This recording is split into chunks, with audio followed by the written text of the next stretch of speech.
Hi, I want to give you a few tips on how to approach the lesson plan for social studies or history.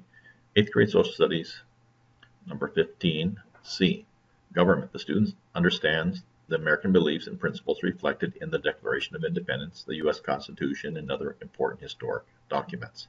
The student is expected to identify colonial grievances listed in the Declaration of Independence and explain how those grievances were addressed in the U.S. Constitution and the Bill of Rights. You have to have the Declaration of Independence. You might want to have both the U.S. Constitution and the Bill of Rights, or you might just want to have one or the other for this assignment. It's up to you. I'll be fine either way. But they have to show the relationship between them, how it's in one, how it's a grievance, and how it is solved in the other. I expect you to give them a history or some introduction to the different documents, that maybe they've had that before, but what they're going to do is especially look at the grievances. You probably have lists of grievances in different places. The Declaration of Independence isn't that long, so they might be listed 1, 2, 3, 4, 5, etc. You might have a web page that does that. I suppose you would. You can maybe put those on a PowerPoint, or maybe there's a pre-made one already.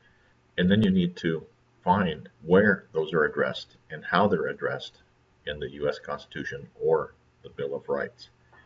I looked around and I found a short little video that talks about the two documents and the relationship between the two documents, and so that might be a little helpful. Let me take just a quick look at this.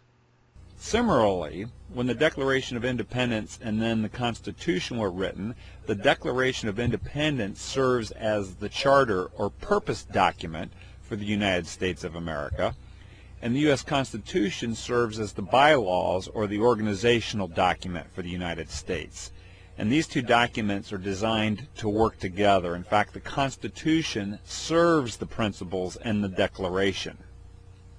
That is, that the Constitution doesn't replace anything that's in the Declaration at all, and any animating principles, beliefs, and core philosophies that are in the Declaration, the Constitution is designed to serve. So let's take a look at what we're speaking about here specifically in an overview fashion. In the Declaration, we have these very famous words. We hold these truths to be self-evident, that all men are created equal, that they are endowed by their Creator with certain unalienable rights, that among these are life, liberty, and the pursuit of happiness. And so here in the Declaration we have a statement of core principles, beliefs, and universal and eternal truths of the rights of man, and how those rights are given and granted not by governments but by God. The Constitution then in turn serves that role as organizational document and has this statement in the beginning: we the people of the United States, in order to form a more perfect union, to establish justice, to ensure domestic tranquility, to provide for common defense, to promote the general welfare, and to secure the blessings of liberty to ourselves and our posterity, do ordain and establish this Constitution. And so this. Okay, so that just gives you a little bit that you can find online if you want to show a short video clip of 2, maybe 3 minutes during the content presentation.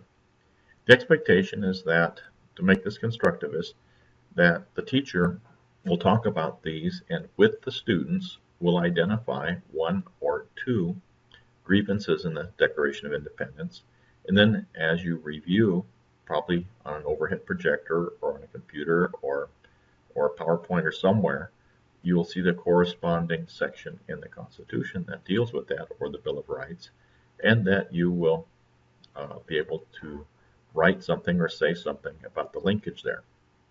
When the students divide up into their groups, I would say maybe groups of 2, maybe groups of 3.